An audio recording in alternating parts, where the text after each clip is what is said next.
Oh, no. You're doing really well. Oh, look, it's now the vertical hold's gone. Welcome, Fallout fans. You've come to the right place. I'm Jeffrey Vega with IGN, and today we're going to look at the brand new Fallout Pip-Boy 3000 replica. I'm here with the co-founder of the wand company, Chris Bernardo. You guys have made a Pip-Boy before, so why make another Pip-Boy now, and what is new about this?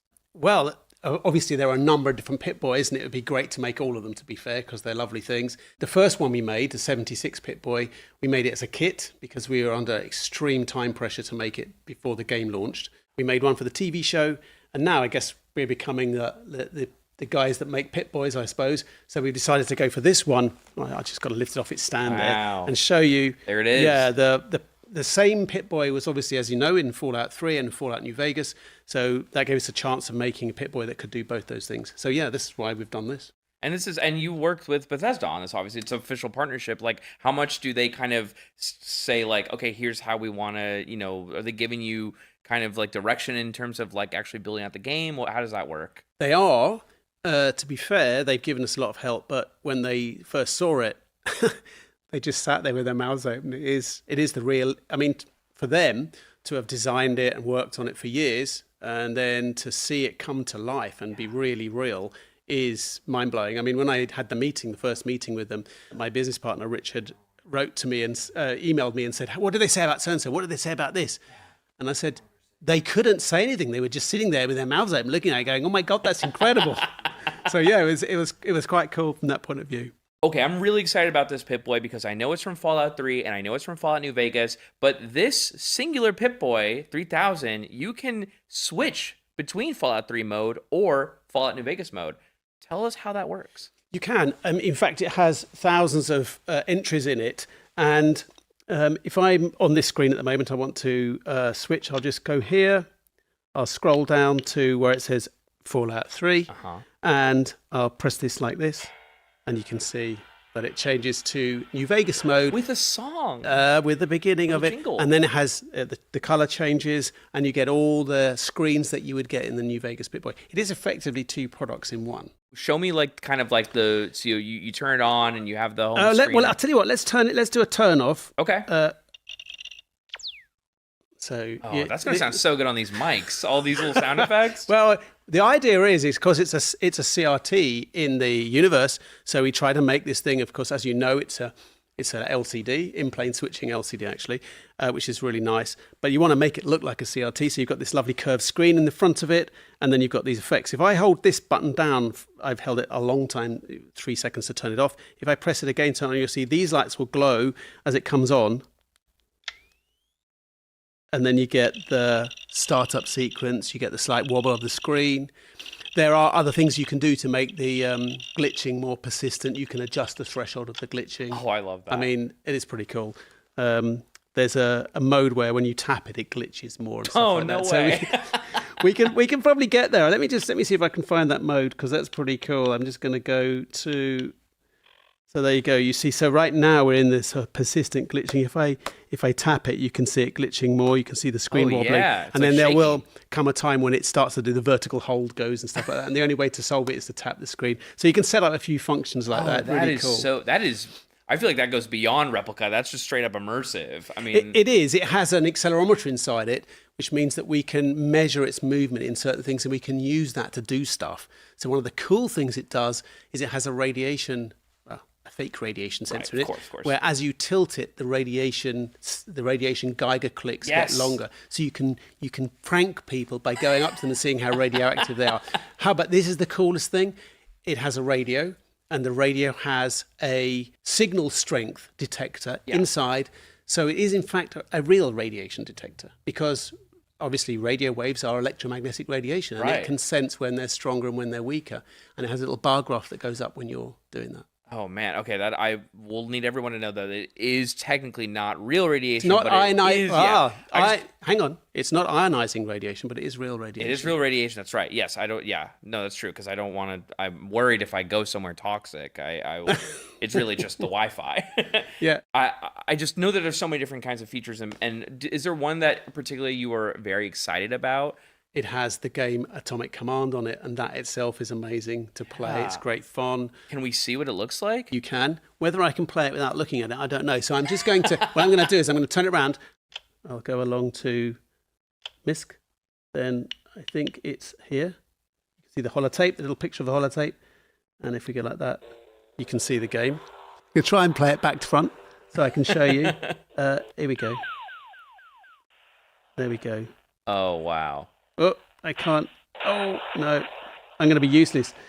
Oh, no. You're doing really well. Oh, look, it's now the vertical hold's gone. Damn. Oh, that's cool. That is cool. That's like it's so much happening at once. So there you go. It's quite immersive from that point of view. Didn't realise the vertical hold was going. That game is amazing, and there's no two ways about it. It's very good to play. In fact, if I was playing it the right way around, I wouldn't say I'm hot at playing the game, but I can actually play it. It's great fun. You know, I was looking at the specs. I saw there was an LED torch, which is new to this Pip-Boy. There is an LED torch, and it's the first time we've done this. In fact, if I just turn this around, you look at the back, you've got a couple of new things. Obviously, you've got the normal USB-C for upgrading it and for powering it and basically whatever. Then you've got this high brightness torch tucked away in the back here, and then you've got a headphone jack for headphones. But let's turn on the torch. I'd probably max out your your cameras. It's really bright. Wow! I wouldn't look at it. It's gonna look so good for like cosplayers. They're kind of they're going and it's to be fair, it is good enough to use in the dark. I mean, it's like vertical.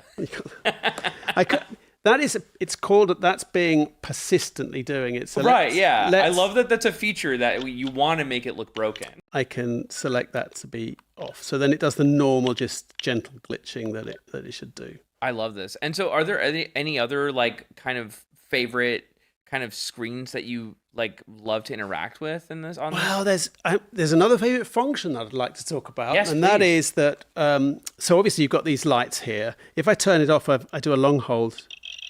It says it's turning off. And then when I turn it on, you'll see these lights glow up. I think we've already done this, but I'm going to show you something else. Before I do that, I'm going to lean down. Of course. And get this charging cable. It comes with its own charging cable. If I plug the charging cable in, there we go, you'll see that as if it was powered by some kind of nuclear, shall we say, vacuum tubes, these lines glow. Now, this isn't really canon, because they don't glow in the game. But it's canon for your bedroom nightstand. It totally is. There's a PCB in there, and we were thinking, what if we had lights that shone down, and we had this thing actually coming out at the bottom? It looks really cool. And as it's charging, they pulse very gently, and then when it's fully charged, that's so neat. And that's got to probably look really cool. Yeah, it does. Let me just put it on the stand. There you go. If you see on the stand, it kind of glows down. Every time you make a stand, I always say to Richard, this is my business partner, I always say, I'd like to have lights in the stand. I'd like the stand to glow or do something, because the stand for a collector is such a big part. We call this display grade. That's a thing that, for obvious reasons, that you can display it. And I always want the stand to do something really good. I mean, the stand itself is It's one area where we get to design the thing ourselves. Right. So here this is a solid sort of slab of aluminium that's machined out, and then you've got this sort of comb that fits into these things and sort of holds it securely like that. So I could plug this, I could keep this plugged in forever and have it on my nightstand and just have it as an alarm clock. You can. One of the things that really bugs me about clocks on my nightstand is they're too bright, even when they're dim. They light the whole room up. Do you remember you put it on at night and you think, oh, that's not very bright. And then you wake up in the middle of the night and the whole room's illuminated by your clock.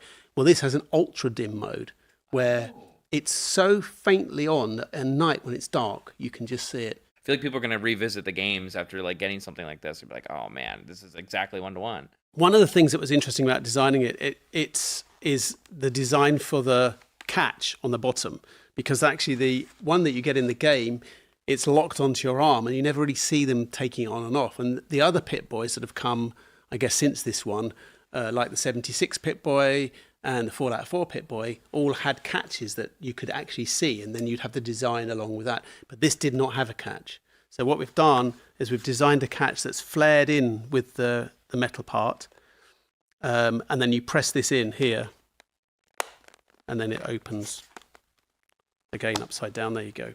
So with the memory foam cuff inside, and then when it shuts, that just clips in like this. And then this will also come with a new spacer bar. It does, because this is a fixed diameter, and that is part of the design. We can't really change that. So if you have a slightly larger arm, there's a spacer bar that goes in underneath that extends the diameter, extends the circumference slightly. Yeah, especially if you're very strong like I am and you have big muscles. You've worked out, of course. Obviously.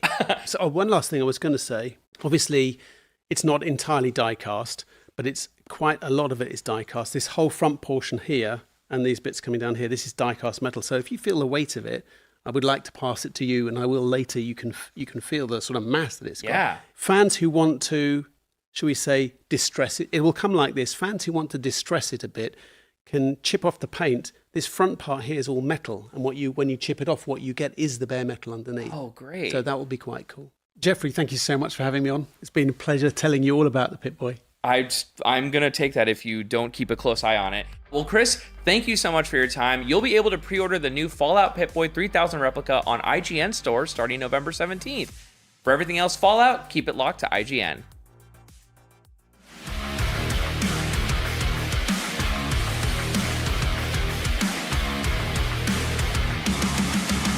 From Ninja Gaiden's earliest 2D entries to Ryu's critically acclaimed foray into 3D, the Ninja Gaiden series has hacked and slashed its way to the top of the hyper-violent, also known as fun, action games genre. While countless ninja games have been released since the NES original, what is it that makes the Ninja Gaiden series still relevant after nearly 40 years? In this episode of IGN Rewind, we're going to take a look back at how this series found its core game design DNA thanks to an early use of cinematics, narrative-driven gameplay, and innovation in difficult but rewarding challenges. Not to mention, one of the sickest finishers ever in a video game. This is the story about how Ninja Gaiden has kept its blade sharp and remains one of the most influential action series of all time.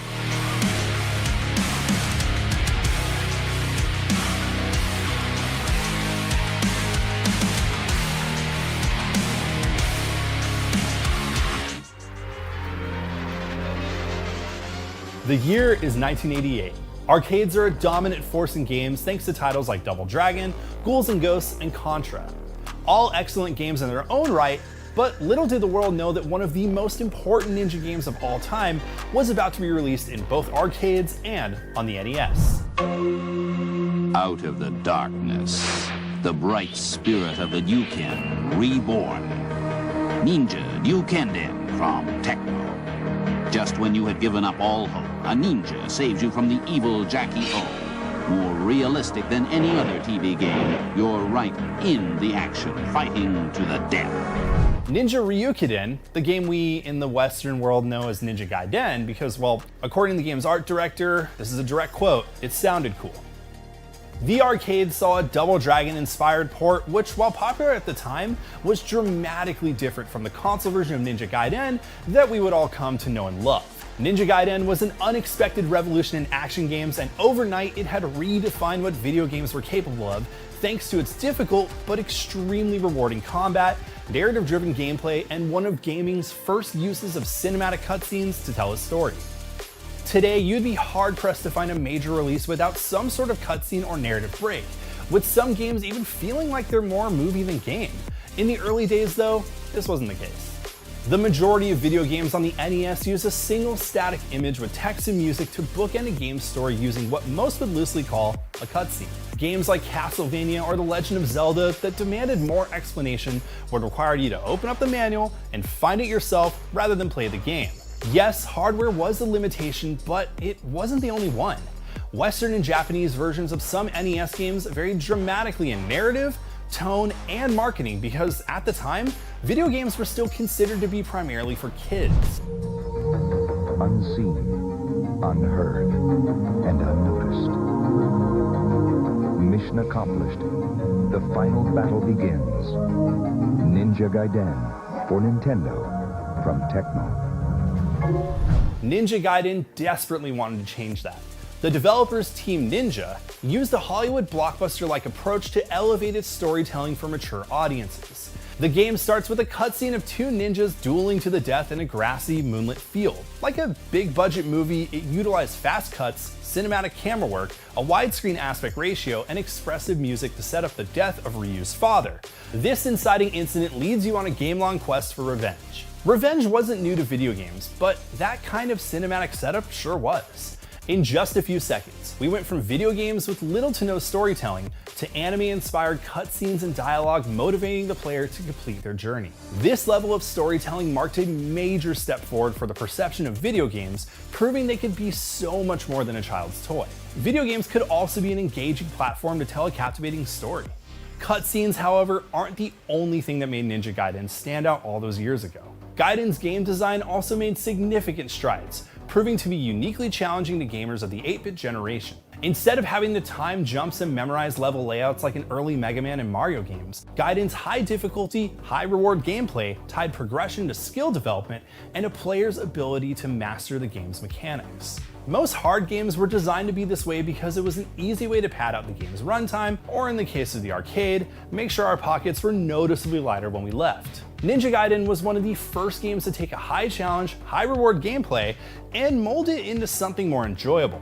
You're gonna die a lot when you play these games, but after enough frustrating failure, you'll eventually find yourself playing the game with a mix of defensive dodging and aggressive strike, and okay, brace yourself for this one, having a lot of fun. Stage 1-1 is a masterclass in this philosophy, teaching players that challenge can be rewarding. The first stage in most games typically acts as a tutorial. Super Mario Bros. Teaches players how to jump with little difficulty, Metroid forces the player to backtrack in order to gain the Morph Ball ability, and Sonic quickly demonstrates the need for speed, because, you gotta go fast. By immediately thrusting you into combat, Ninja Gaiden's first level not only explains the game's core mechanics of kill or be killed, but also demonstrates that enemies can come from all directions, even behind you. We've all been killed too many times by those annoying dogs within a few seconds of starting. The game's tutorial level is a trial by fire that teaches you both strike first and strike fast, and how to navigate the game's levels. Those skills are continually reinforced throughout the game, requiring a lot more trial and error as it gets progressively harder. Sounds familiar, doesn't it? While the first true Souls-like game wouldn't be released for another 20 plus years, it's not hard to see Gaiden's DNA in Demon's Souls, Bloodborne, and every other Soulsborne game since. This challenging and at times frustrating game design not only solidified Ninja Gaiden's NES adventure as one of the 8-bit era's best games, but also helped shape the next generation of Ryu's adventures on the Game Boy, Sega's Master System, and a decade later, the original Xbox.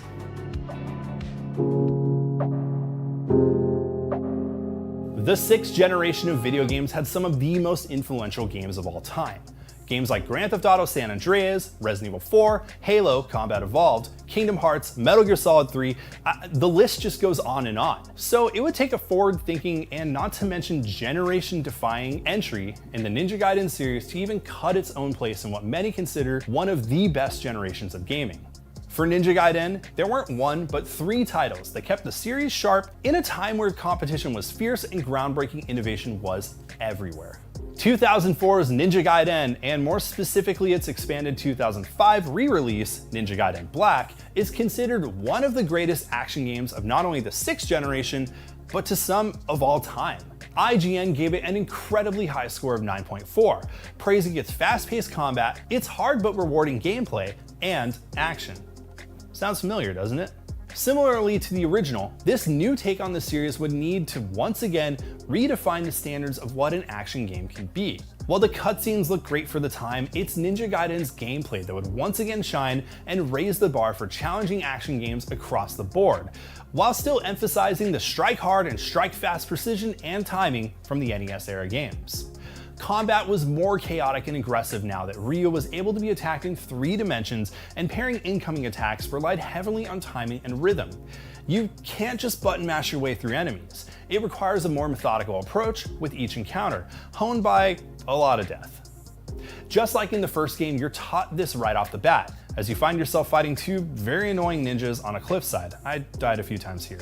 Choosing when to attack, when to dodge, and when to avoid enemies ends up becoming a metagame of rock, paper, scissors, and it's something we've seen in countless games since, like in the Batman Arkham series, and practically every Souls game ever. For some players, myself included, Ninja Gaiden Black was one of the first games where, even though the gameplay could get extremely frustrating at times, and it did, it was pretty hard to put down once the game's core mechanics were figured out. For me, it wasn't until I beat the first boss, timing my strikes and dodges by finding the right balance between patience and aggression, that I understood how rewarding the game could be. By the time the game's final boss comes stomping around, the game delivers a final fight that, when played how you've been trained up until then, feels cinematic in its own right. Instead of cheesing the boss and spamming X a million times until their health bar hits 0, the player will find themselves dodging and parrying in ways that they couldn't early on in the game, making the fight feel almost like a narrative device in its own right. You as the player grow alongside Ryu as his journey progresses. This is a concept that's found in pretty much every high difficulty, high reward game to this day. And if you really take a step back and think about it, by forcing the player to get good, or at least achieve some semblance of a flow state by combining parries, dodges, and attacks with razor precision, the combat also becomes a narrative device that helps you progress the story. You grow alongside Ryu, you get stronger alongside Ryu, and most importantly, by the end you fight like a master ninja, just like the first game did way back in 1988.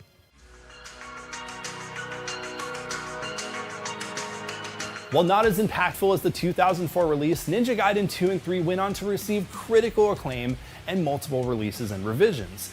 These games improved on what made the original Xbox title so meaningful, pushing Gaiden's precise combat and difficulty into the next console generation.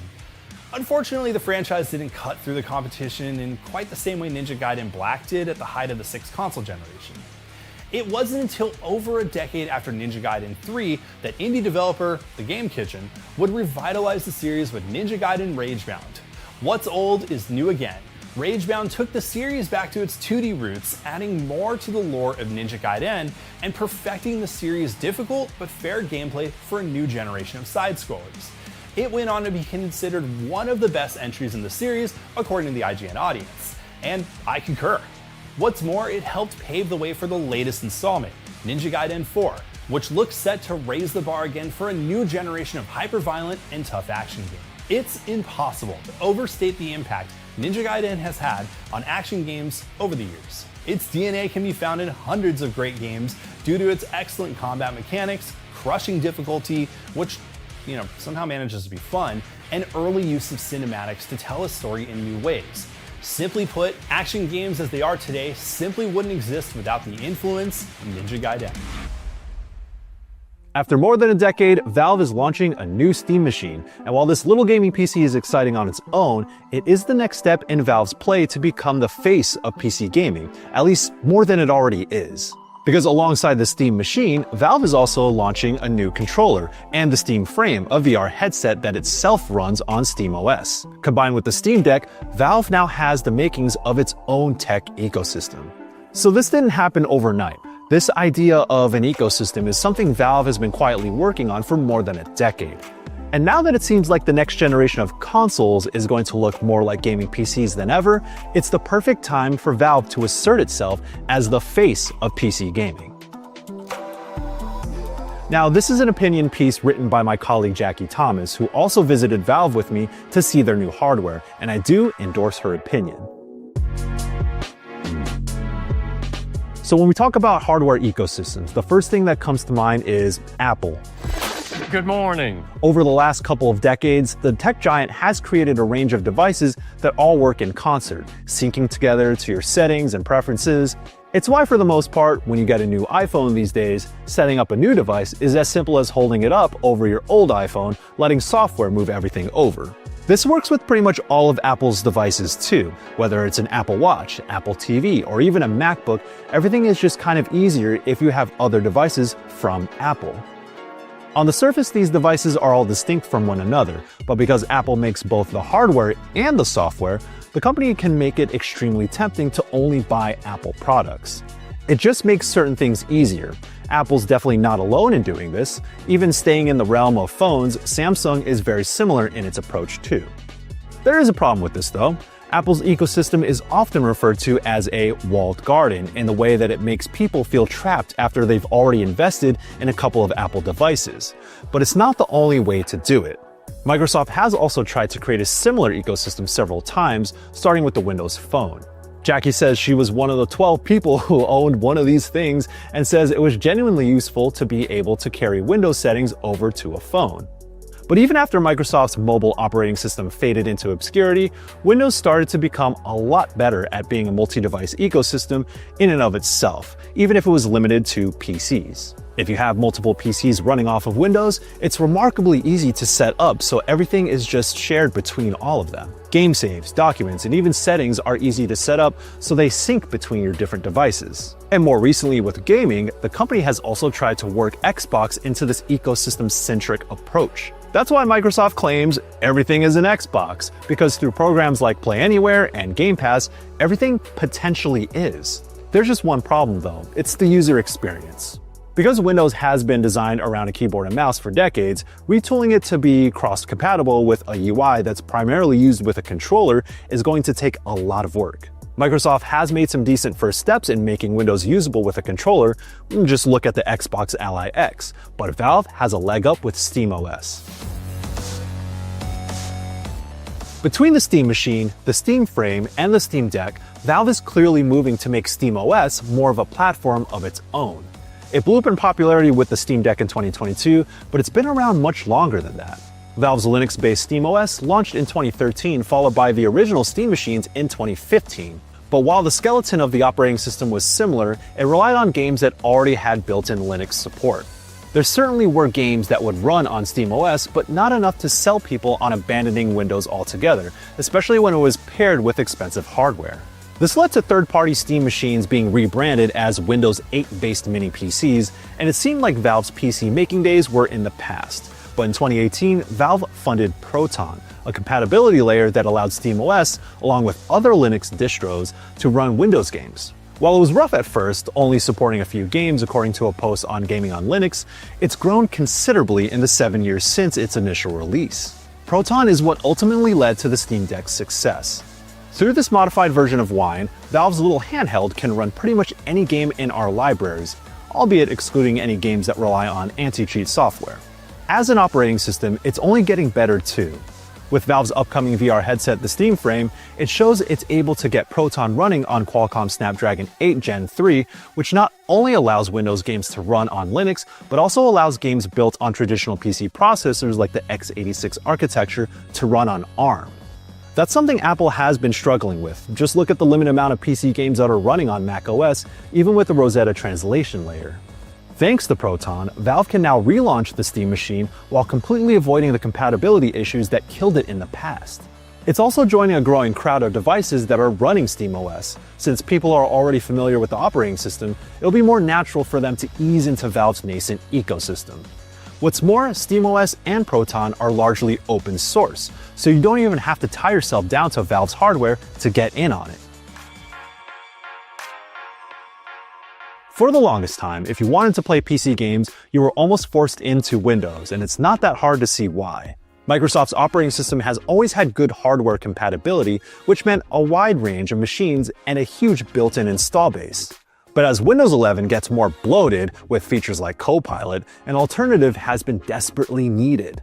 The Steam Deck showed that it was possible to play most games without Windows, and the Steam Machine is going to go even further with its more powerful hardware, but there's still room to grow.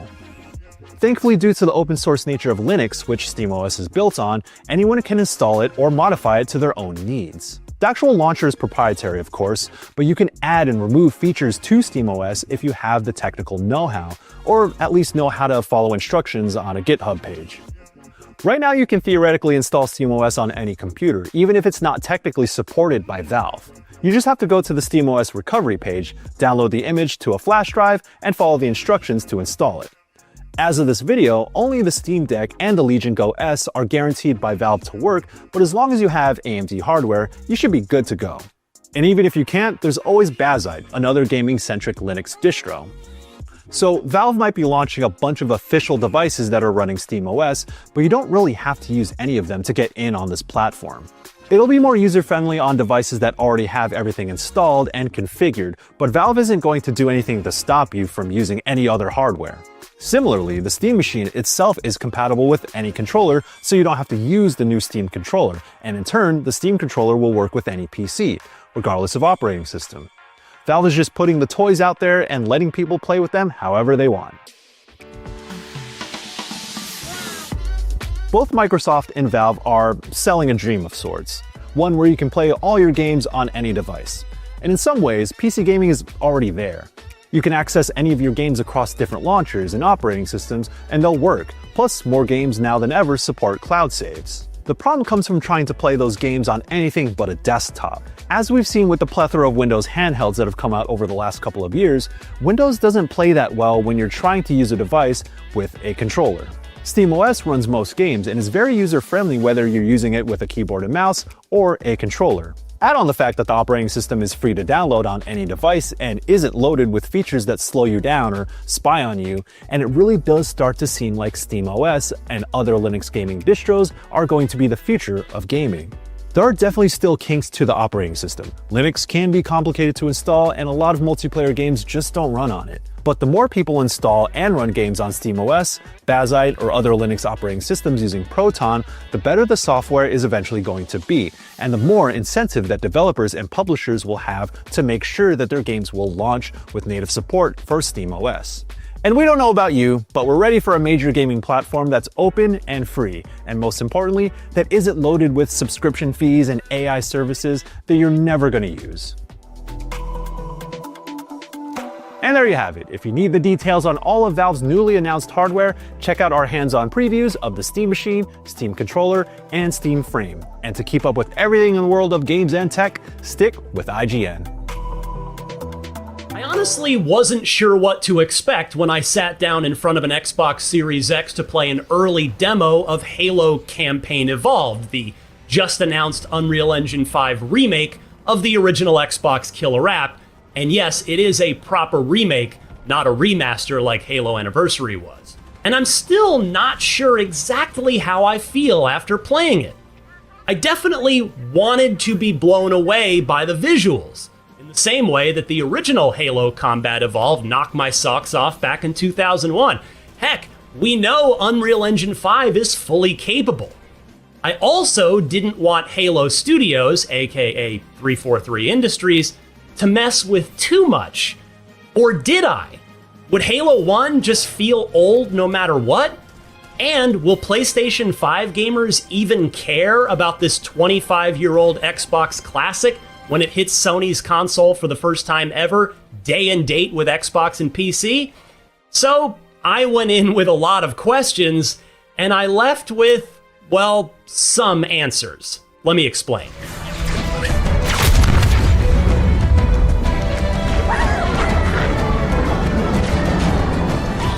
I suppose we might as well start with the obvious, how it looks. Is my face properly melted? No, but maybe yours is? I'll be curious to read the comments on this one. But anyway, Campaign Evolved does look very nice, no doubt. It certainly doesn't look like it's 2 decades old anymore. I played a chunk of the legendary Silent Cartographer mission from early in the campaign, and the skybox is beautiful, the water looks great, the trees look very nice, and the terrain texture looks sharp and clean. Once you get indoors, the alien architecture has a unique sheen to it that the original obviously never had. Meanwhile, the weapons all look exactly how you'd expect them to look in the modern era, and the grunts, jackals, elites, and hunters all look convincingly new rather than reskins of quarter-century-old creatures.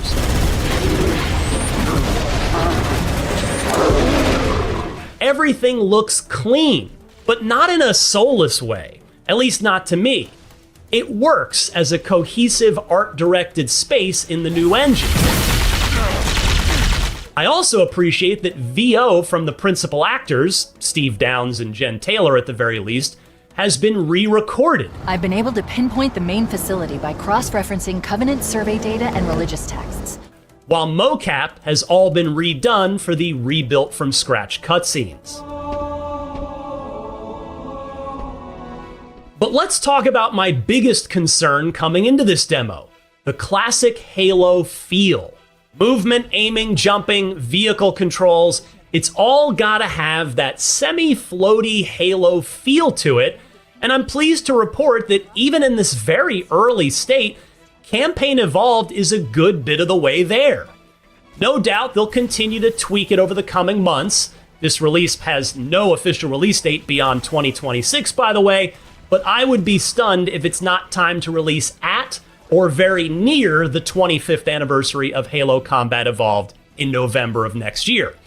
But there have been some gameplay modernizations implemented here that have been ported back from subsequent Halos into this remake, and while purists might bristle at it, most of these seem like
7 years ago, the veil tore open, and the worthy were claimed.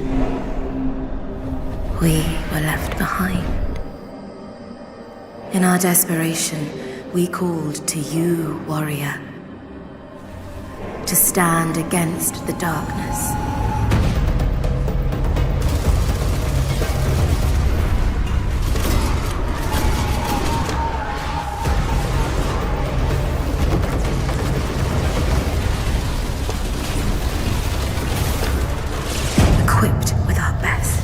You will forge a path through Paris, long decayed.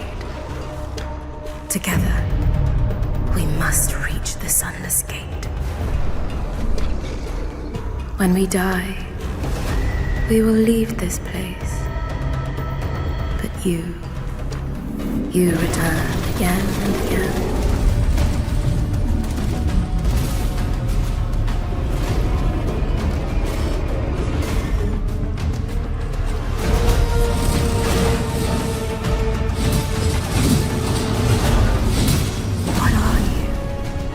Really? And why have you come?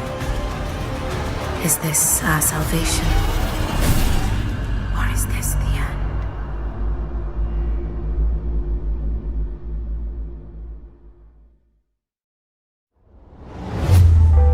Get a deeper look into the world and high-impact action of Armistice, exclusively on Xbox Wire.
was called in to contain the breach.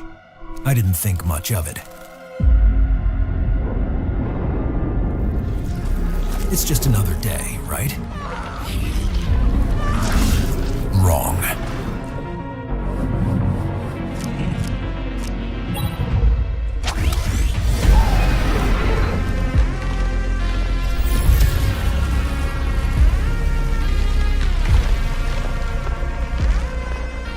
Once forces beyond our reality trapped me, it was a one-way ticket to a whole new world.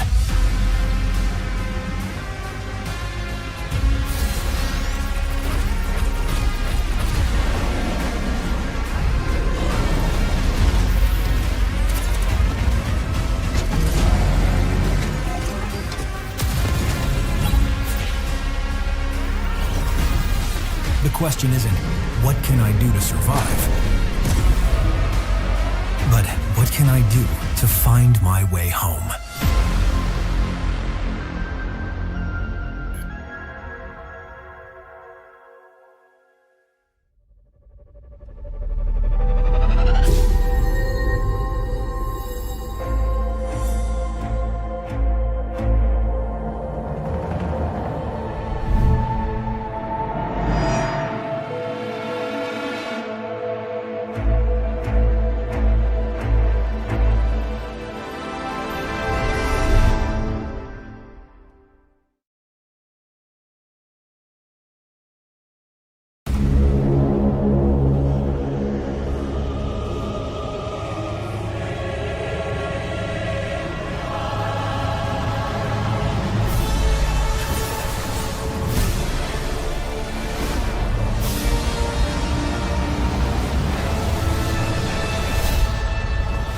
Next-gen graphics, an endless open world, compelling storytelling. Nope. We're milking this bunch of pixels like there's no tomorrow. Come again to feel the magic of the average Italian countryside in a game that will change your perspective. A new adventure begins. Explore maps, level up powers, kill monsters, find treasures. Either take your time and be tactical, or play as fast as you humanly can. The outcome is always accurate. Use wilds to break the combo system, and summon survivors to trigger cascades of effects. Get overpowered and plow through enemies, or carefully customize your abilities to control the unhinged chaos of Vampire Crawlers, the turbo wildcard from Vampire Survivors. Coming as soon as we think it's ready. Cut! And we're done! Great work, everyone! We managed to go on for over a minute without ever saying neither card nor deck building. Nobody will think we're just another roguelike deck builder. We're in the clear! Check out our interview with developer Ponkel to understand their bold approach to the follow-up to Vampire Survivors, exclusively on Xbox Wire. A 00 agent needs the fastest, most dynamic, and of course most striking car when they're on duty. Hybrid, twin-turbo V8, over 1,000 horsepower, 0 to 60 in under 3 seconds. Lightweight, carbon fibre chassis, and a few modifications you won't find in the brochure. Meet the Aston Martin Valhalla. But this one is only for 00 agents, James. If you want to drive it, you'll have to earn the number.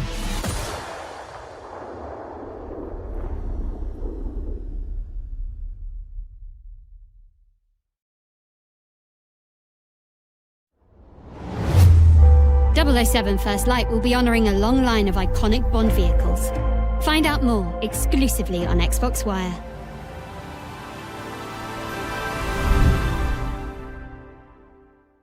We've been undercover at this human gas station for 1 month now, and no humans have found out yet.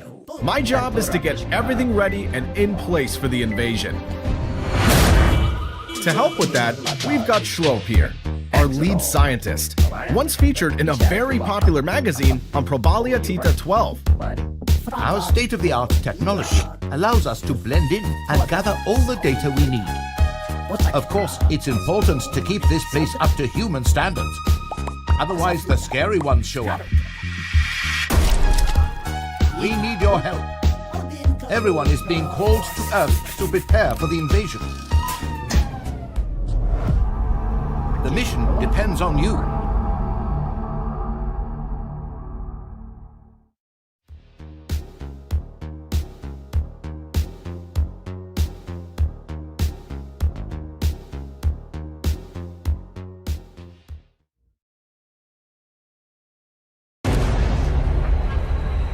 I've been alone in this place. Isolated and rotting away. It has been suffocating.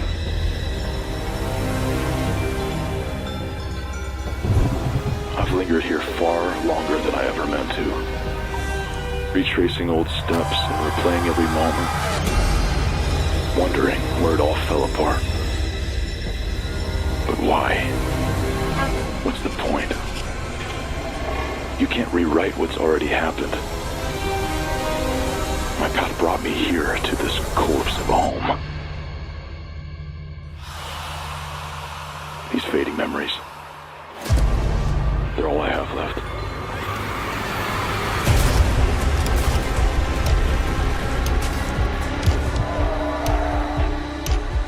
You fought so hard not to drown.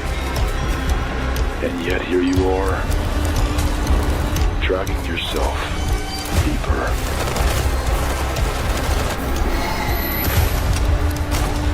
It feels familiar, doesn't it? You loved this place once.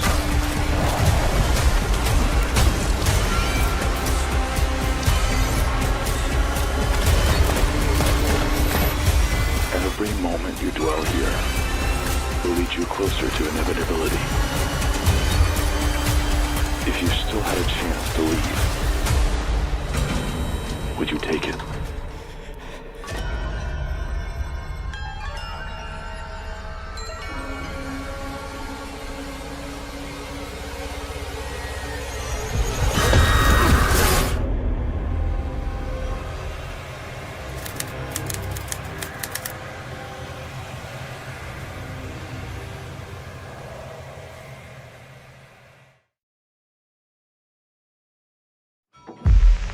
We know from experience what it means to be away from those we love most of all. To you living in new surroundings, we send a message of true sympathy.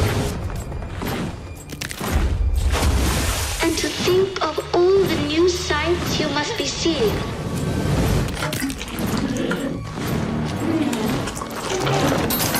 And the adventures you must be having.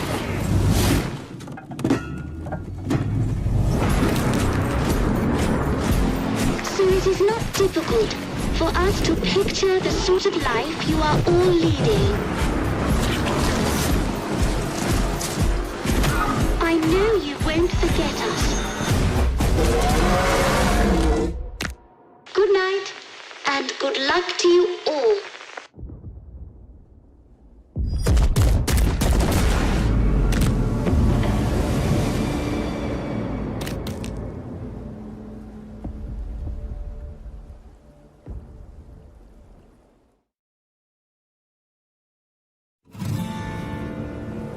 This story begins the same way so many do in this world.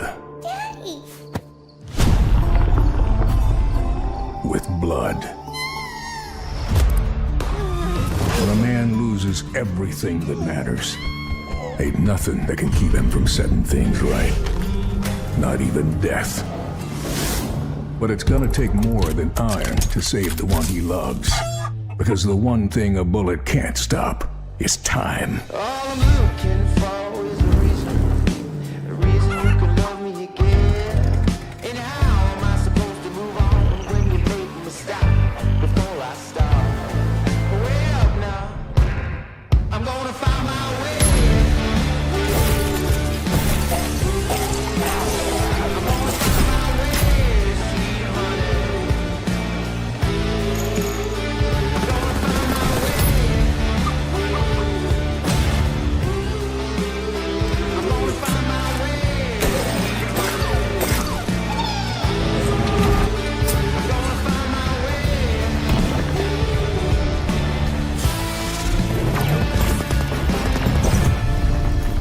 here ain't free. Every death cost a decade. He has to find her before it's too late. Daddy! What took you so long? I'm gonna find my way.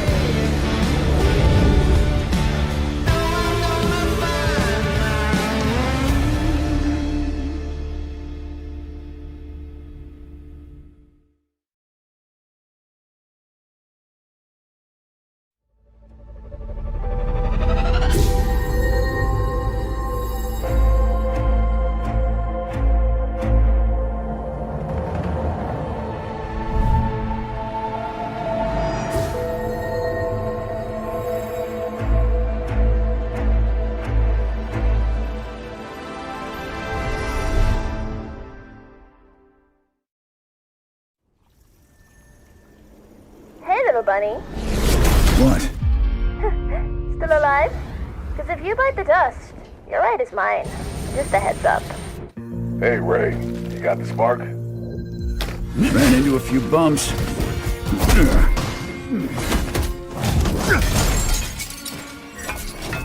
But yeah, I got it.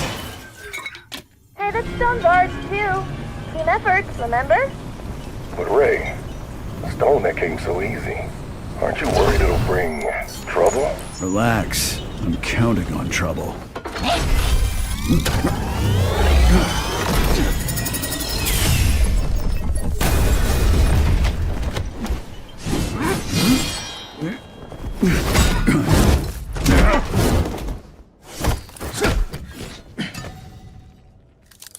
This belongs to me now. Finish him.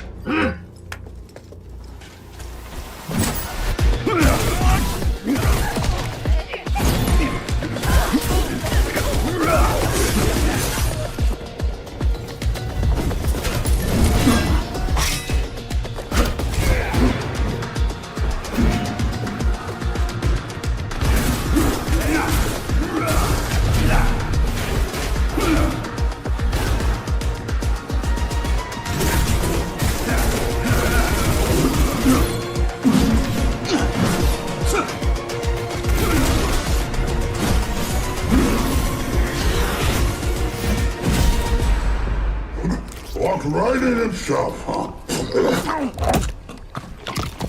Boss, the treasure's yours now. Good work. As for the bunny, have the boys clean him up, fur and all. Then spice him up for tonight's snack.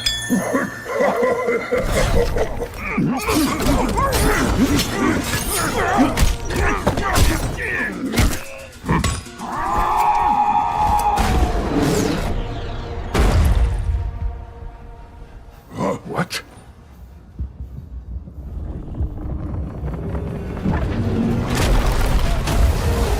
I'm the papa! Right on time! Miss me?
roguelite, slot machines, hell.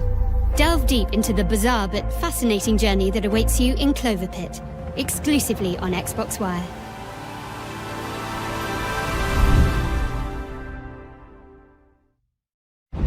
Listen up. I don't usually ask for help. But this isn't just another target. It's the crazy part of me. I gave him life, and now he wants mine. I've tried to bury him, but this motherfucker just keeps coming back. I found that no one is untouchable. Oh, so Eminem brought his back up. A higher gun can't erase me. Choke me with a wire, aim a gun at me. I come back louder and stronger. So what's it gonna be, killer? Are you ready to dance with the devil? Or are you too deaf to hear the beat?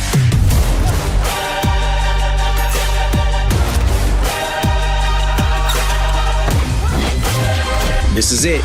Let's end this motherfucker.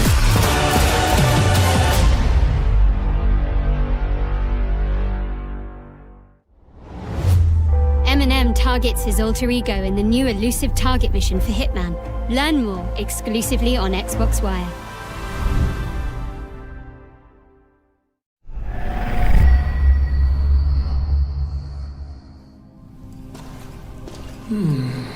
We thought all his knights were dead.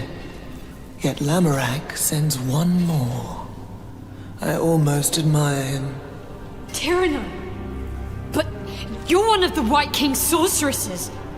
You destroyed the White Lands. That destruction is in fact salvation!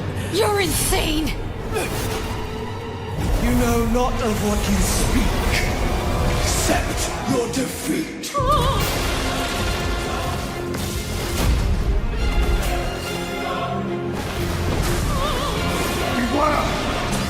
Lamorak! She's created another folded realm. I can't reach her. We cannot cross two folded realms, but this spear shall.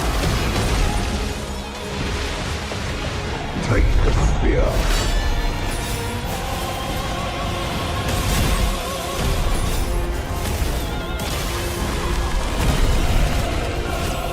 She's human again.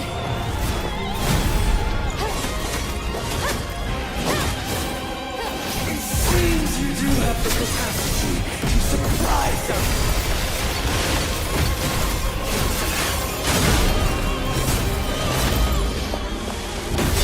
But not enough. Change. Rectus.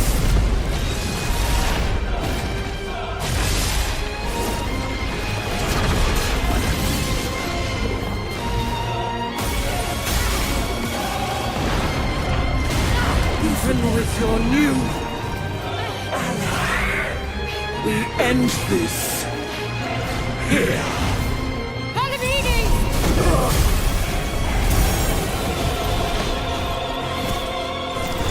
Enemy of my enemy, I lend you my strength. We fight as one.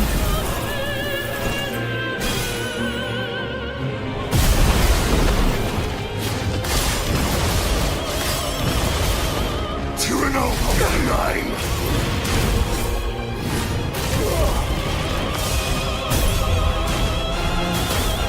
You will not escape justice.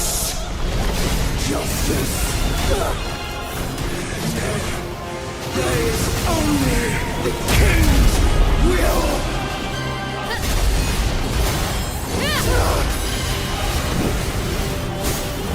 Go to hell!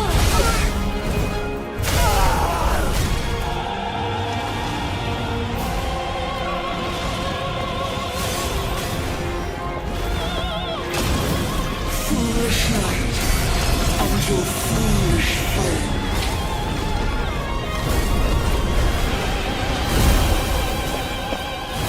Faced with the agony of truth, you choose the comfort of lies.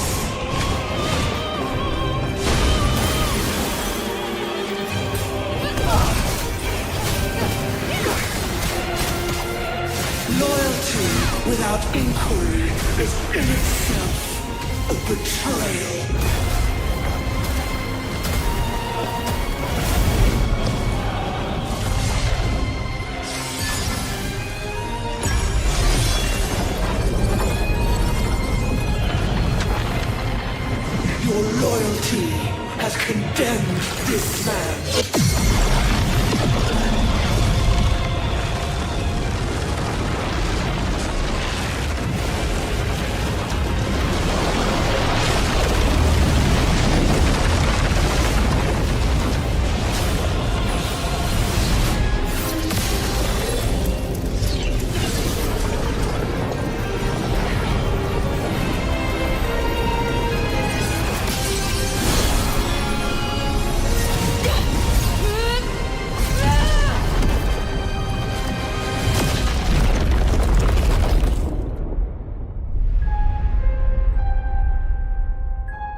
insights straight from Eclipse Glow Games on the story, setting, and gameplay behind that high-flying, unedited boss fight, exclusively on Xbox Wire.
Find out what details lurk behind the gorgeous and evocative world of Raji Kali Yuga, the follow-up to Raji, an ancient epic, exclusively on Xbox Wire.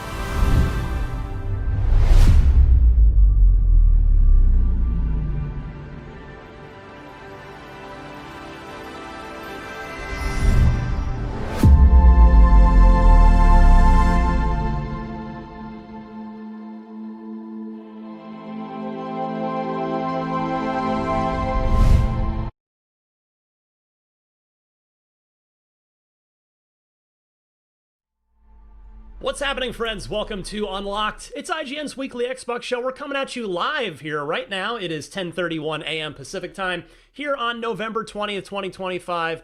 We're live immediately following the Xbox partner preview for the fall that we just watched. I'm joined by Miranda Sanchez and Michael Hyam. Always good to see you both. Let's just dive right into it.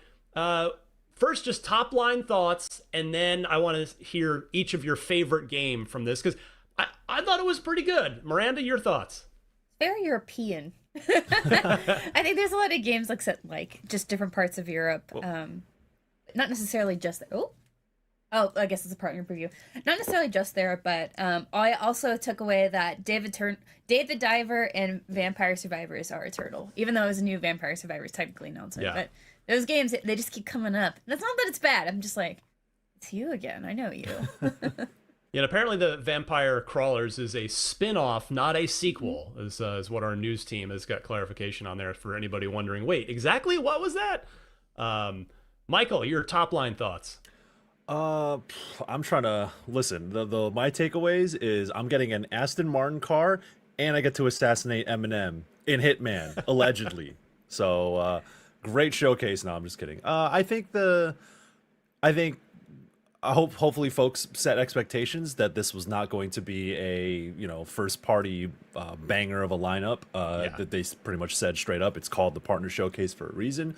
Reminds me a little bit of the state of play that we had recently too, where it's a lot of third party stuff, because you can imagine that a lot of the biggest names are saving their announcements probably for the Game Awards at this point, and that's where you'll probably see some of the quote unquote headliners.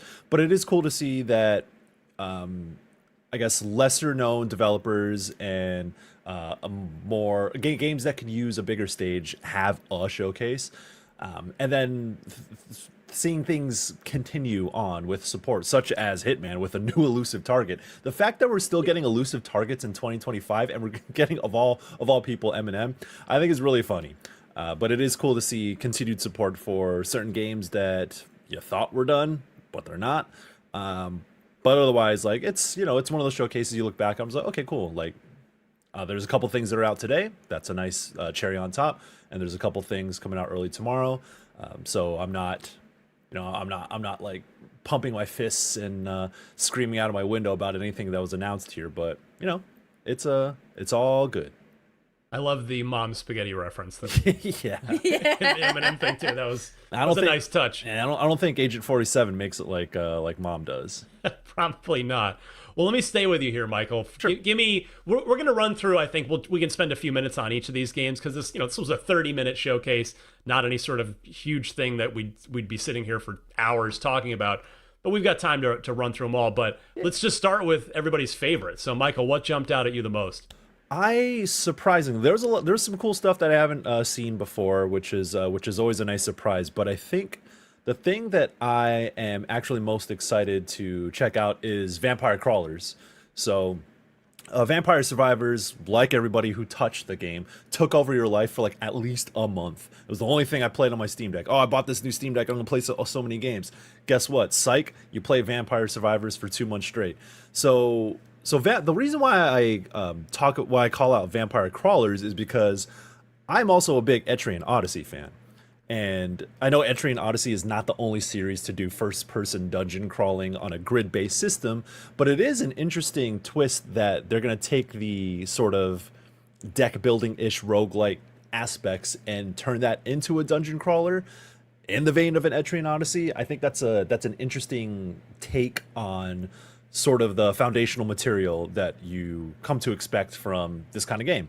And you see a lot of, I don't want to say imitators, but you see a lot of people or a lot of games try to bank on the popularity of a certain genre or a certain game. After Vampire Survivors came out, we saw a lot of inspiration across the board, and a lot of imitations on the mobile space too, quite frankly.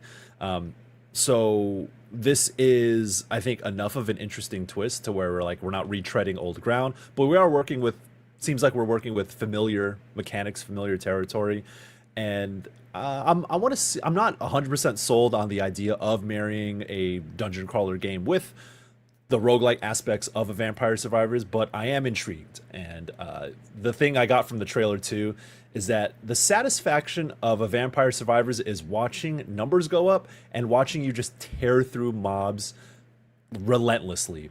And they still sort of have that feeling in this game from what we've seen. Just like 50 enemies on screen, you're letting your cards rip, and you're just seeing numbers go up, and you're seeing enemies being torn down as you go through the grid-based system.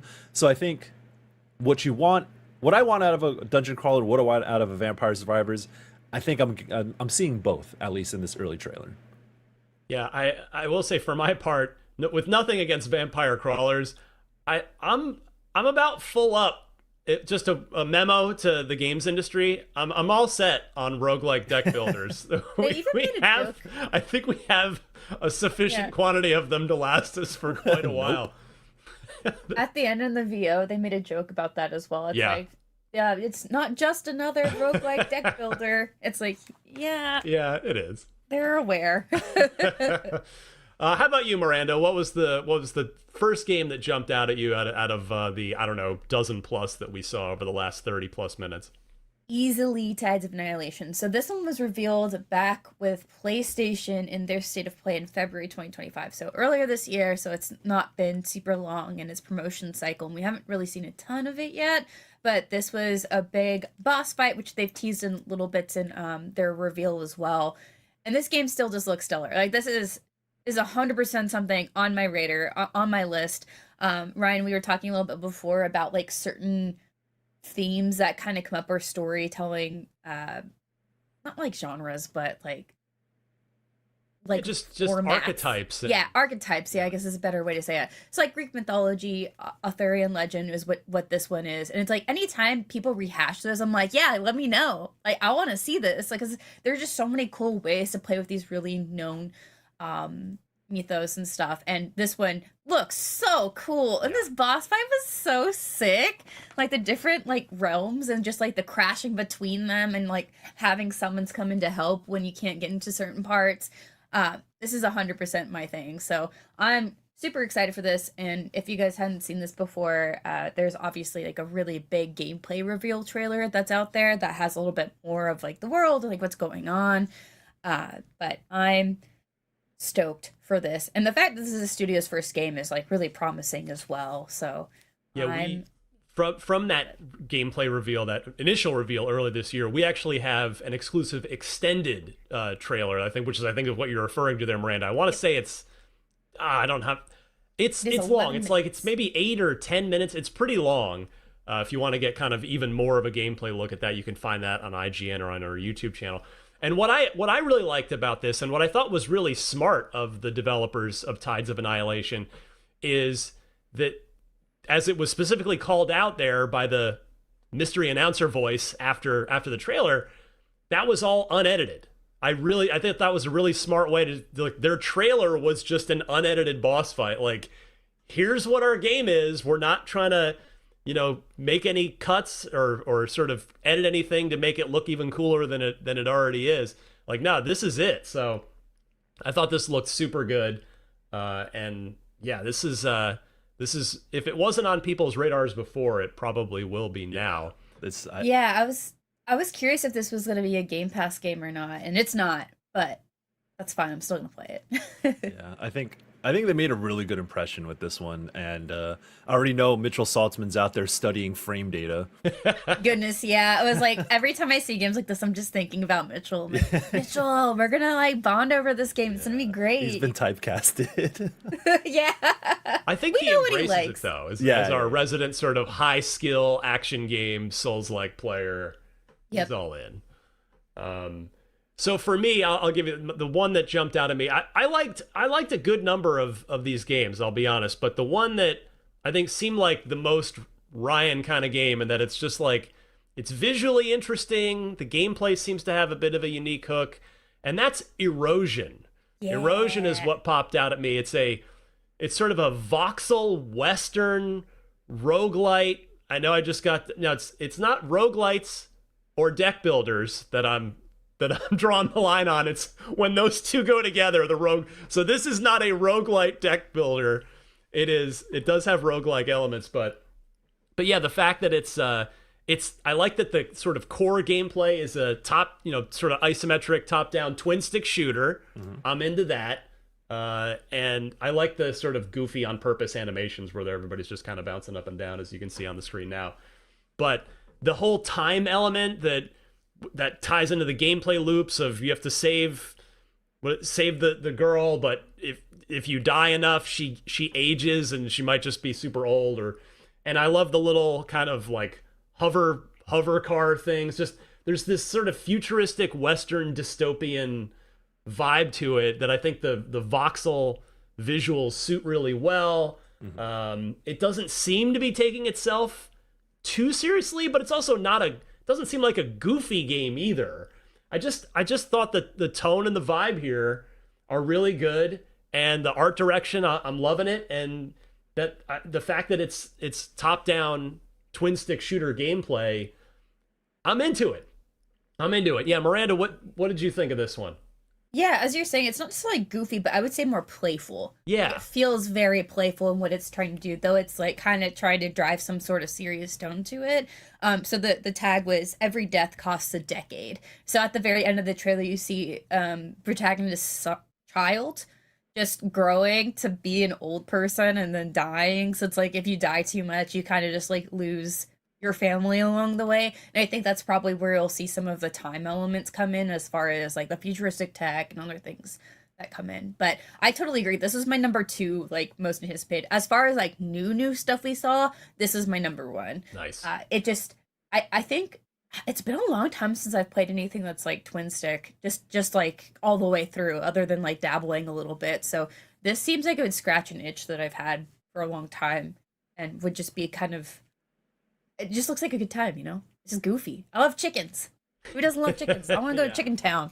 So, yeah, I like this one a lot too. Michael, did Erosion do it for you? Yeah, I think so. I really like the lo-fi voxel art as well, and I mean, the thing you were saying about the tone too, like there's an inherent goofiness to its animation and aesthetic, but I think that's how like they win your heart, and hopefully, you know, I don't want to put too much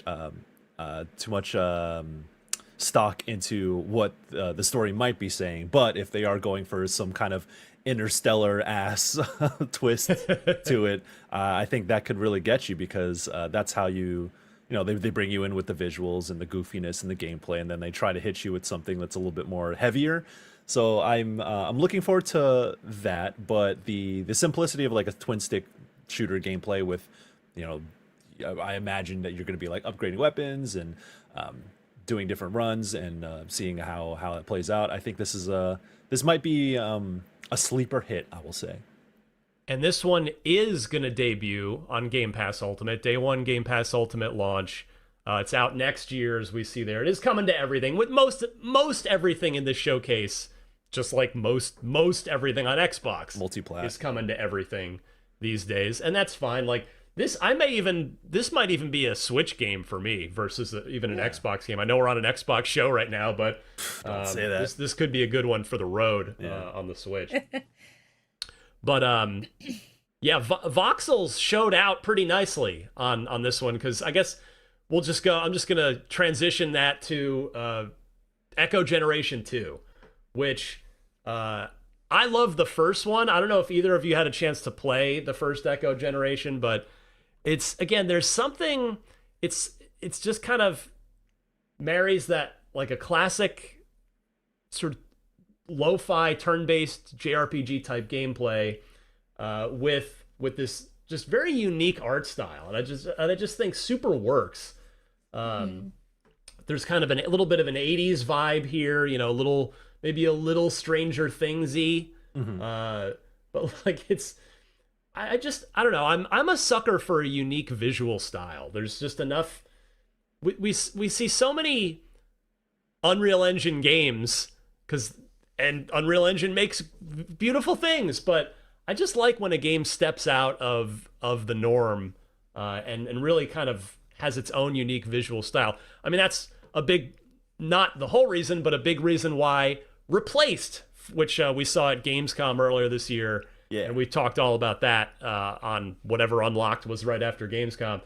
So I just love a fun art style, and look at this. I mean, it's just, I watch this and I want to play this game because I want to see where it's going and what it's doing. Michael? So I'm looking at Echo Generation 1, and it is on sale for very cheap. So if you want to check that out, that is available. But it's like, it seems like there's like a much younger cast in the original game, and then this is like a more grown up version. So nice twist on I imagine this is also it's like a classic RPG. And is there deck building aspects? Yes, there's deck building. Yeah, you see it right here. There you go. We got deck builders on deck, baby. So yeah, it's cool to see like a nice mix of stuff, and I don't know, like Erosion. When there's a unique art style, I think that's enough to at least get me interested. But mechanically, it seems like Echo Generation, you know, folks out there who played it can attest more than I can. But these are the kind of gameplay systems that are going to hook me in. So, you know, I might give that a shot. This one is an Xbox exclusive. This was one of the handful of games that's at least at first it will be only on Xbox and PC. It is also launching into Game Pass Ultimate as well, so it'll be one place to go get it. And if you're a Game Pass subscriber, Game Pass Ultimate subscriber, you can just grab it day one. Miranda, what'd you think of Echo Generation 2? Mostly kind of grabbing onto your comment about like lo-fi or low poly art. Like that's been kind of a trend I've been seeing in games, especially in the indie scene, a lot, and it's something I've been enjoying quite a bit. It kind of reminded me of this game. It's definitely a different art style that I was playing this earlier this year, called Easy Delivery Co., which also has, I mean, different to this, but it's just kind of comforting in a way, even though it's modern, you know? Like it has that PS2 early like some, not really as much Xbox, but it just has like that older art style, and it just feels very comforting. I guess not PS2, PS1 more so. Yeah. But you kind of just like to see that. It just feels, I don't know, makes you kind of feel like a kid a little bit, or at least for me. But I mean, that was my kid generation, but you know. That's kind of how I feel about like HD 2D games. Yeah. I know the Octopath Traveler 0 demo came out recently, and then I hopped into that, and I was like, that's the thing about like that, the games like this and that series in particular. It's like they're modernized. They have layered complex mechanics and systems that really, you know, build on what you know about these games. So it's not like they're just retreading old ground. Yep. But I think it is that visual style that, you know, when I play like HD 2D games, I'm like, it feels like I'm young again. So I do. That does kind of play into how well the game is beloved and how much I enjoy it. So yeah. Yeah, and you just like see a vibrancy in like animations and stuff too, and that's kind of just what that reminded me of for this game. But also, again, it just looks fun. I don't think it's something I'll play just for a matter of how much time I have in the day, but Come on. but it looks cool. But yeah, I was like the cards are Get ready to learn cards, buddy. It's like, listen, I have too many games that have cards already. Yeah. I don't know if my brain can handle another one. You know, it's just yeah. me, And these were not. There are more games with cards that we'll go through here. I guess at this point we can just kind of start at the top and buzz through, just talk about each one of these games. You know, we don't have to, like I said, we don't have to make this a 2-hour podcast this week, but it was nice to get this partner preview in November. Like, it's not normally a time of year that Xbox puts any kind of showcase together. So, I mean, we had, we got of course, the developer direct early in the year. There was an ID at Xbox showcase that IGN produced with Microsoft. Of course, there was the June showcase. There's this. I mean, there's been no shortage of showcases from Xbox this year, so we certainly can't complain about that. Everything in this showcase, by the way, was Play Anywhere. So that's again, everything from here forward is prepping for that all platform, play wherever you want future, which is nice. And the first game was a reveal. It was a brand new game, not an exclusive, but it's out next year, and it was called Armistice, or I think that's probably how it's pronounced. That's what my brain says. Yeah. But this one, it is it's set in a long decayed Paris, third-person shooter. It's got some melee elements, and this one is debuting as a Game Pass Ultimate title, so you can download it straight away. And at first I was getting like some serious Destiny vibes from this. Granted, this is a third-person game entirely, and I didn't see any first-person parts. But then there's some heavy melee stuff mixed in here too. So I mean, I thought this looked pretty good. Michael, what'd you think of this? Yeah, I think I look at this and it reminds me of Returnal. Different setting, slightly different visual style, but I think like that really fast-paced third-person shooting and sort of arcadey in a way, where you look at the abilities and you look at how you handle mobs, and it reminds me a little bit of the pacing of Returnal. So that's cool. You know, I want to, if something like that on Xbox would be really nice.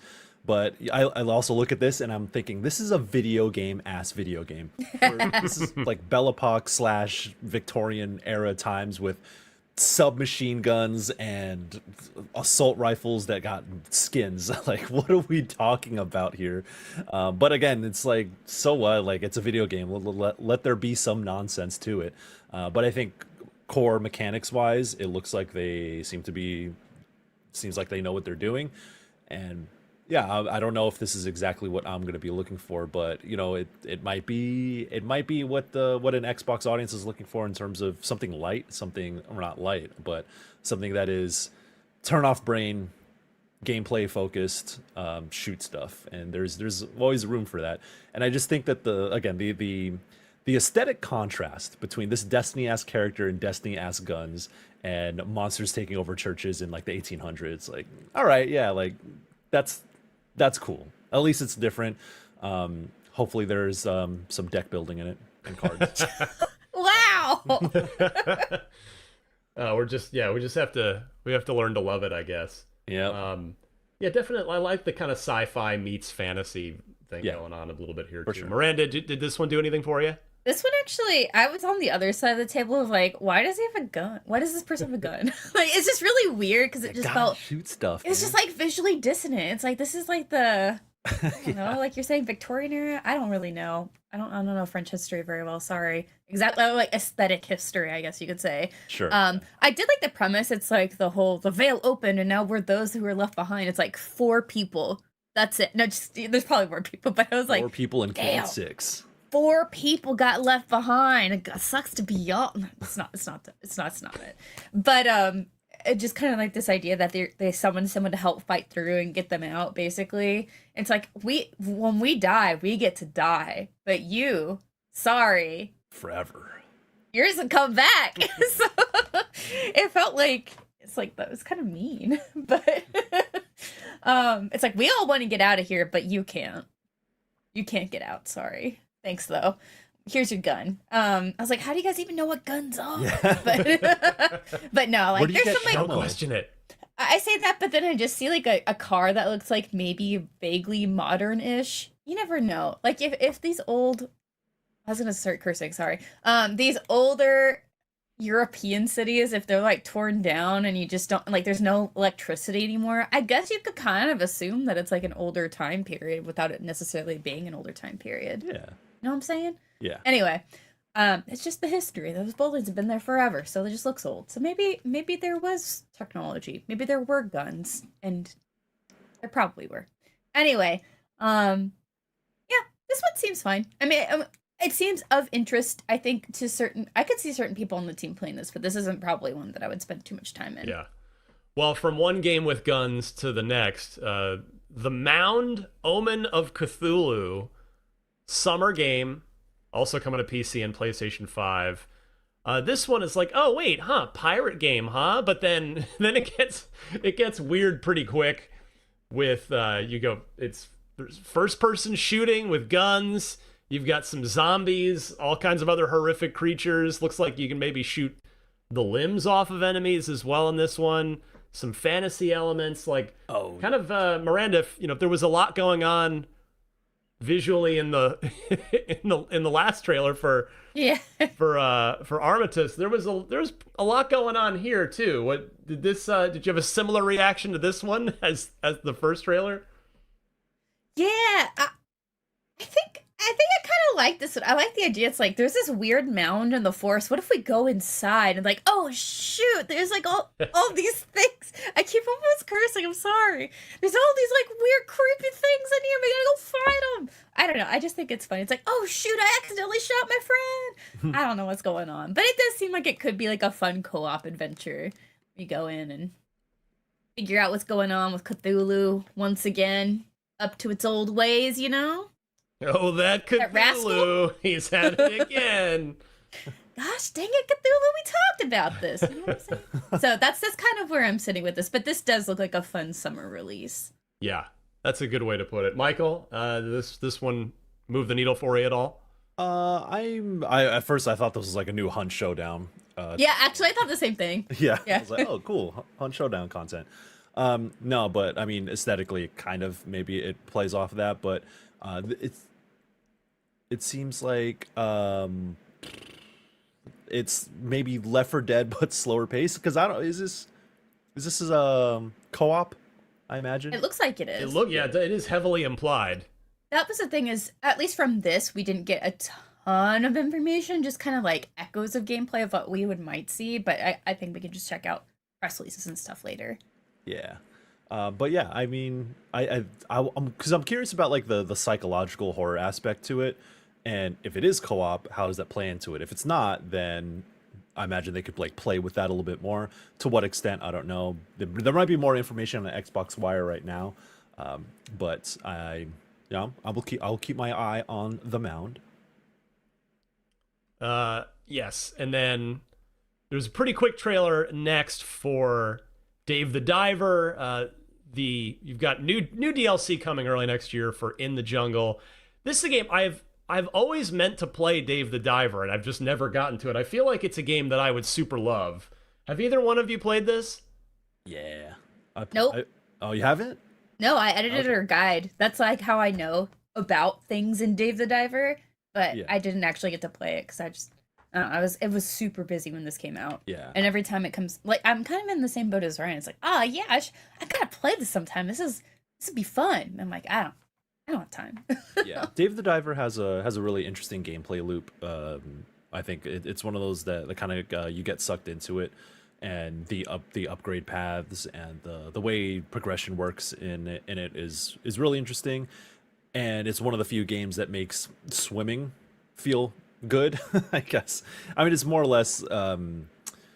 You could think of it as like a no gravity, like side-scrolling action game in that sense, but I think like visually it really works. It works really well. I feel it's really charming too with its art style and like the characters that go along with it. So it just kind of has all these different aspects going for it, and it kind of reached cult status once people started playing it. I mean, like it got nominated for best indie game. It wasn't really an indie game to begin with, but it has quite a big following, so it's cool to see that it's getting one, more support, and two, getting a new DLC early next year. So it is out today on Xbox for the first time. So I guess now's as good a time for me to jump into it as any, since fellow Xbox players are finally getting their first crack at this one today.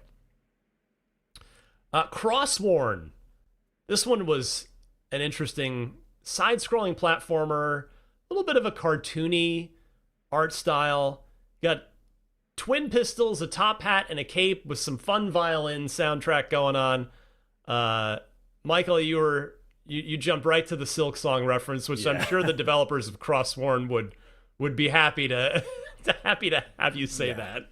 Yeah. I'm sure that if it's intentional, like, so be it. Everything is inspired by everything. You got to put in the work to make a good game, regardless of your inspirations. But it is funny because I was thinking about the development of Silk Song has gone on so long that it probably has inspired games that started development back when, I mean, Hollow Knight's been around for a long time at this point, right? But Silk Song itself, I remember it being playable in 2019. So I imagine, and it had like such fervor back then. So I imagine there are people who were inspired by it when in its pre-release state, and it's been 6 years since, so that gives you enough time to like make your own Silk Song. I imagine that after delay after delay, or hearing nothing from Team Cherry, they're like, nah, we got the hit on our hands. If folks want Silk Song, we can come through with our own. And don't get me wrong, I love Silk Song, and I think I might be a little burnt out on it, that kind of game for now, because it's such a time investment and effort investment. But if they have the core mechanics down, and I think that would bode well for them, because what I realized with Silk Song, the big thing with me is the movement of that game is really tight, and there's a lot of platforming aspects that look so similar to how Hollow Knight and Silk Song play in particular. So it's like nothing against it. It's just like, okay, like we know what you're working with, we know what you're bouncing off of, and let's see if you can do it too. So yeah, I mean, I don't have anything against it. I'm not looking at it, I was like, oh, it's a Hollow Knight clone or whatever. It's like, it's fine. It's, again, like I said, everything to be inspired by a game such as that is a pretty good jumping off point, I would say. Well, this one's going to debut in Game Pass Ultimate, and good news, Michael, it's got deck building stuff in it. I don't know if you picked up on that in the trailer. Take that up with Miranda. It's in there. So. No thanks. Come no, on. thank you. Listen, I did my time in Silk Song, okay? Yeah. I did my time. Yeah, but what if it had cards?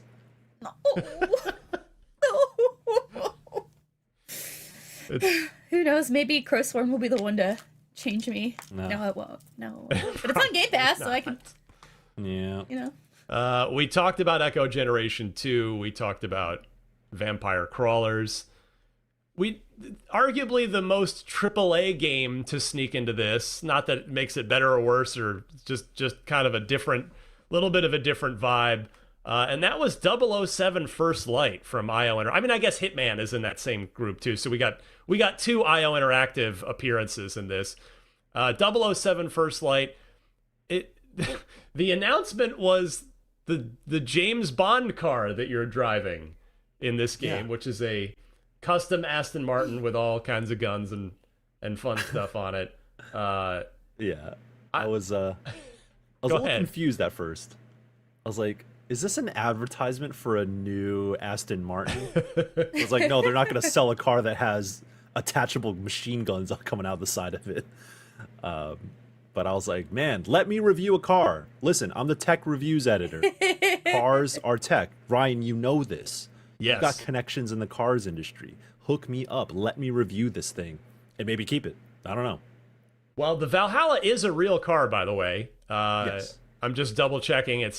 There are only 999 of them being made. It's a plug-in hybrid hypercar, 1,000 horsepower. So, but yeah, as you noted, the real life version doesn't have guns that pop out of it. Yeah. That's a dealer add-on extra, I guess. But yeah, the Valhalla is a real car. So, saying, let me review it. Yeah, let's send it on over, Aston, and we'll do a whole feature on it. It was kind of.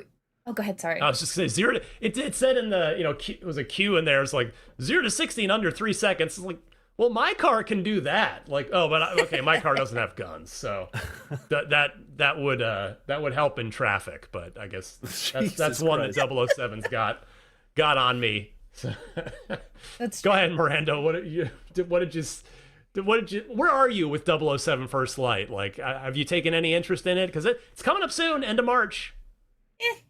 But I was just gonna say more so that I was surprised that this is one of the things they led with as being part of the partner preview, and it was just like this very quick, look at this car, and then they kind of moved on, which I thought they were gonna do like more of a gameplay snippet or something with it, and there were some I guess at the end there's like a short montage of gameplay, but that wasn't quite what I was expecting. But I guess it is cool that his gun has turrets on the sides. Randomly, that's a cool mod. Yeah. I wonder what other mods there will be. It's all good. But yeah, that's it. I think I will play this one, even though I'm a little like, I don't know. I'll never.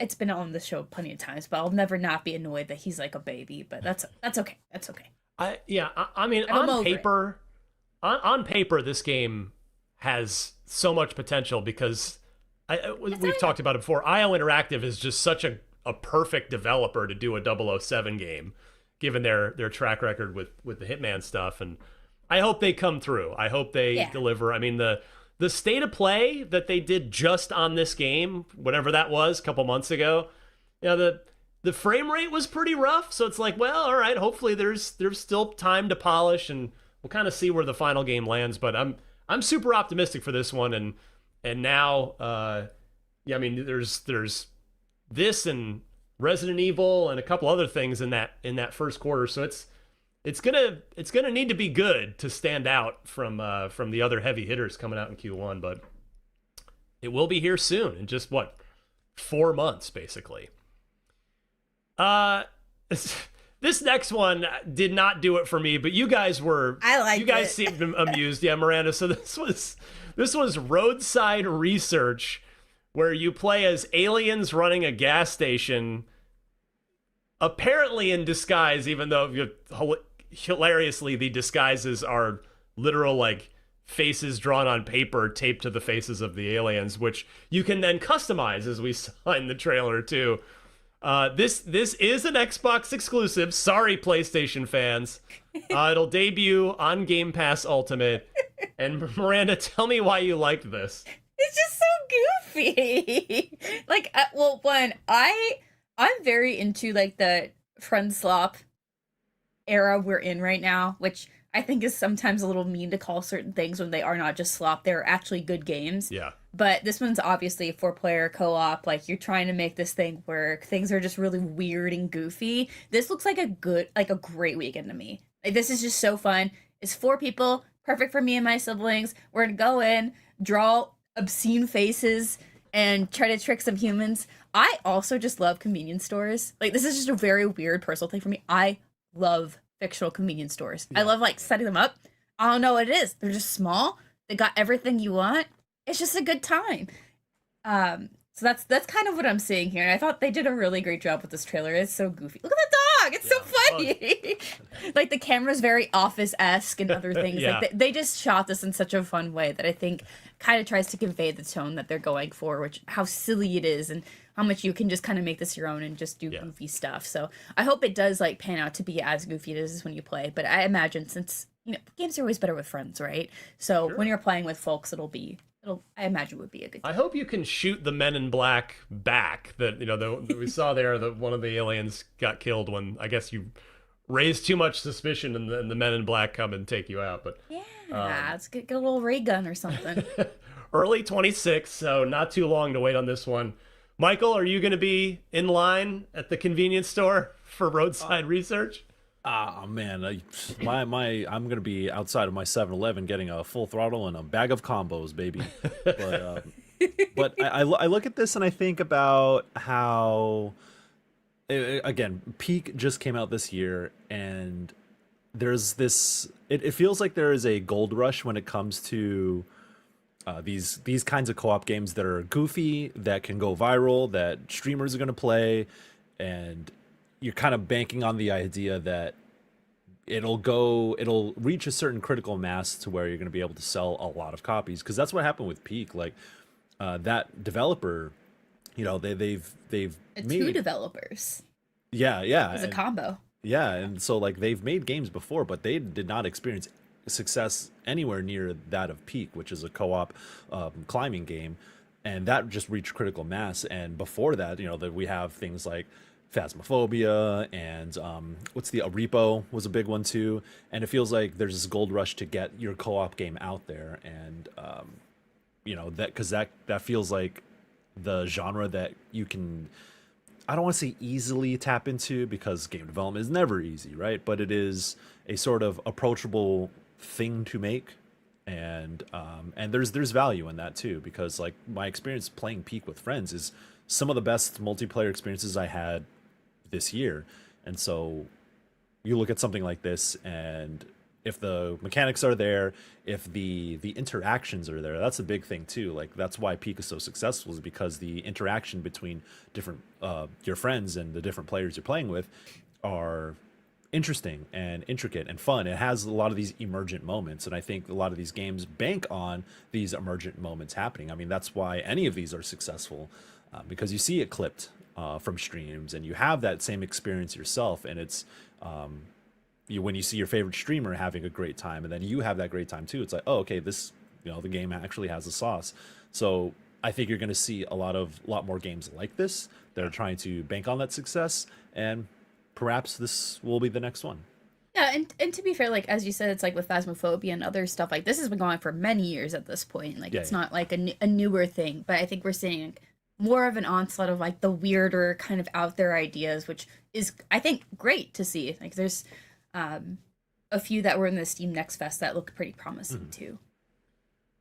We just got a few more minutes, burn through a few more games here. One that's out today, a shadow drop, Total Chaos, a dark fantasy sci-fi first-person shooter, horror game.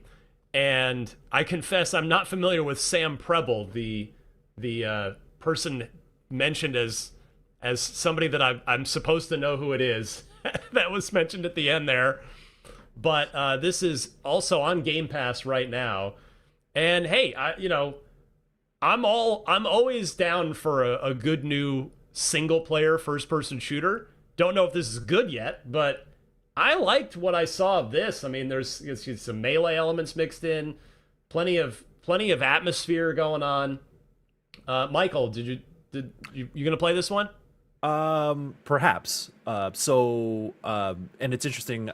I am familiar with Sam Preble as Wadaholic. I don't know if folks, it's kind of a niche thing in the Doom modding community. but Waterholic is apparently a well-known Doom modder. Okay. And Total Chaos was originally born out of a Doom 2 mod. Oh, nice. And yeah, and this is kind of a full evolution of that idea. Awesome. So yeah, and like if you're familiar with the Doom modding community, there's a lot of crazy stuff that folks have done out there with Doom 1 and Doom 2 in particular. So yeah, and there's a lot of the way you can mod the different elements that you can mod have created a lot of psychological horror stuff. There's a particular, very popular one that has kind of like this House of Leaves type concept to it.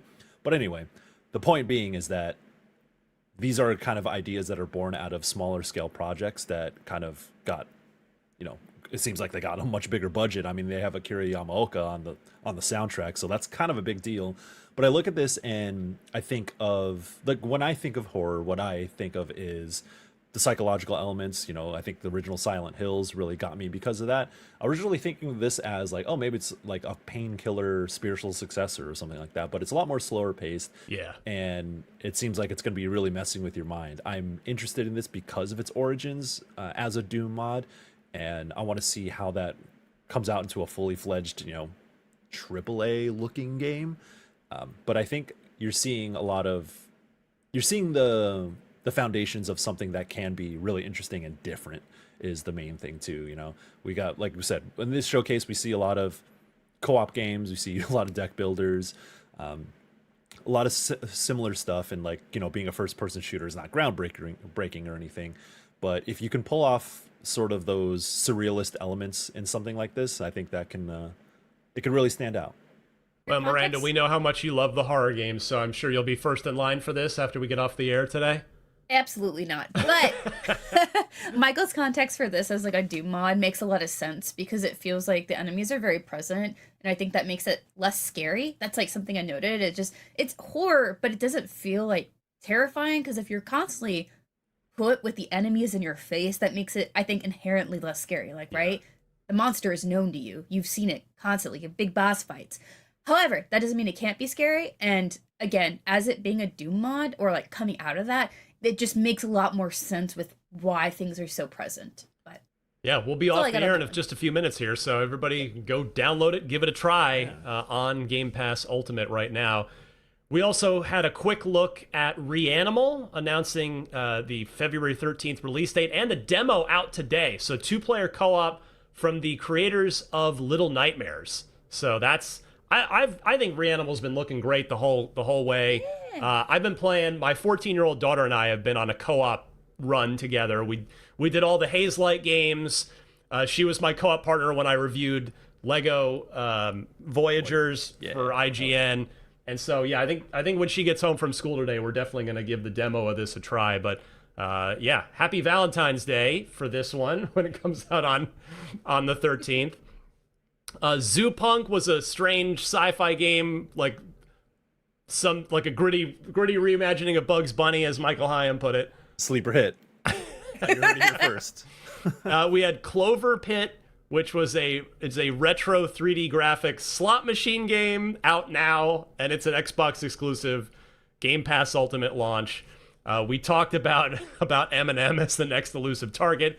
We talked about Tides of Annihilation, and then the last thing was Raji Kali Yuga, which is a sequel to the previous Raji game, Unreal Engine 5, and that was how we closed it out. So, yeah, solid showcase again. Yeah, I don't think anybody's expectations were through the roof on this, but I enjoyed the half hour. Seemed like some plenty of good stuff coming Xbox's way, and in most of the cases to other platforms' way as well. So yeah, Miranda, anything to plug before we hit the road? Yes, I've got a quick one. There's a new show coming to IGN. I'm really excited. We are piloting Is It Still Fun? Basically a show on revisiting old games and saying, is it actually still fun today? Not like, is it monumental? Is it good? No. Is it actually fun to play right now with how it's available? And so we are airing our first episode on November 24th. And we are taking a look at Zelda Ocarina of Time, which of course is a major classic. Yeah. Yeah, right? So this is going to have sort of a bit of a rotating cast as we get into new games. So like the goal is for us to play like as much of the game as possible. So it was shot over a period of time. And I will say it was a lot of fun revisiting this and discussing about whether it actually was still fun to play right now and like what problems it has and how it's available. Oh. So definitely check that out. I hope I get invited to be on this sometimes. This sounds like a fun show. It's definitely going to be get an tuning in invite this week. Mr. Hyam, anything to promote before we go? Yeah, I will also be on that show. Sick. So at some point, I don't think I could say what I'm going to be covering, but it's going to be really interesting, especially with 2026's slate in particular. So be on the lookout for that. I don't have any work to plug necessarily. Just doing my usual thing. But really quick, with Raji, I did want that'll be my plug. Raji Kali Yuga is actually so the original game, an Ancient Epic. I saw a lot through its development in the indie scene at things such as, what does Double Fine do? What's their showcase again? Day of the Devs. And like PAXs and stuff. And it was like a isometric, small-scale action-adventure game. This is a sequel, and it looks completely different. And has like AAA production values. It looks like it's leaning into horror elements.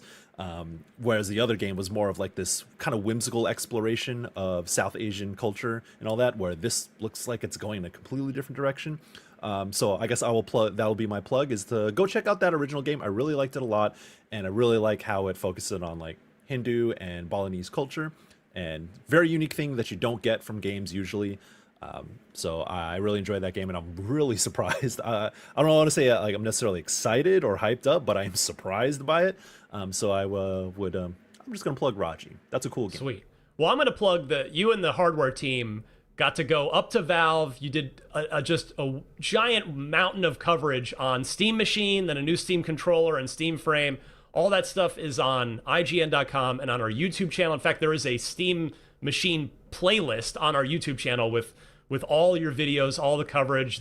That includes previews of each of those pieces of hardware, conversations with Valve, and a couple of opinion pieces as well. There's a lot in there. So you guys just knocked it out of the park covering all that new Valve stuff. So everybody go check that out. Yes, sir. And before we go, I wanted to mention our friends at Humble Bundle. If you are looking for something new to play, as well as a way to give back, you can head over to Humble Bundle right now. You can grab 8 great games for just $14.99, including Total War Warhammer 3, Another Crab's Treasure, No More Heroes 3, Etrian Odyssey HD, Pharaoh A New Age, Synergy, Spin Hero, and Paleo Pines. Every purchase supports No Kid Hungry, helping provide meals to students in need across the country. And don't miss our special holiday offer. You can get an annual subscription, so 12 months worth, for just $124.99. That's down from $154.99 when you use the code HOLIDAY25IGN. It's available right now through December 1st, so head on over to humblebundle.com and start playing today. That'll wrap it up. I want to thank our amazing producer, Tayo Oaken. My name is Ryan, alongside Miranda and Michael. Stay tuned. Our episode for next week for Unlocked will arrive early for a very particular reason. We have another episode dropping this Saturday, November 22nd. And if you're going, wait, November 22nd? It's the 20th anniversary of the Xbox 360. We have a very special guest joining us for that, to relive some of the 360 glory days and share some fun stories. So look for another episode of Unlocked this weekend, Saturday morning. Grab it on your favorite podcast feed or on youtube.com/IGN Games, and we'll see you then.